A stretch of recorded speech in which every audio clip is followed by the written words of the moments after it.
So నూనె బాగా కాలింది. నేను ఎండ్రాయిలు వేస్తున్నాను. చాలా మంది ఎండ్రాయిలు టమాటా ఉల్లిపాయ మగ్గాక వేస్తారండి. అలా వేయటం వల్ల ఎండ్రాయిలో ఉండే నీచు వాసన పోదు. మనం తినేటప్పుడు ఆ నీచు ఫ్లేవర్ అనేది తగ్గుతూనే ఉంటుంది. సో ముందుగా ఇలా వేపుకోవడం వల్ల దానిలో ఉన్న నీచు స్మెల్ కూడా పోద్ది.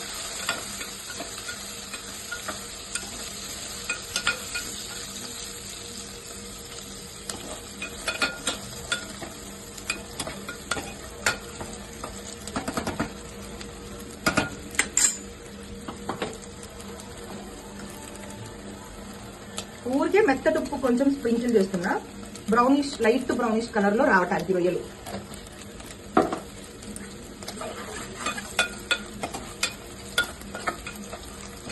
చూసారా రొయ్యలు బాగా ఎగినాయి.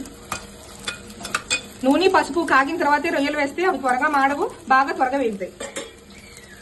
ఇప్పుడు నేను ఏగిన రొయ్యల్లోనే ముందుగా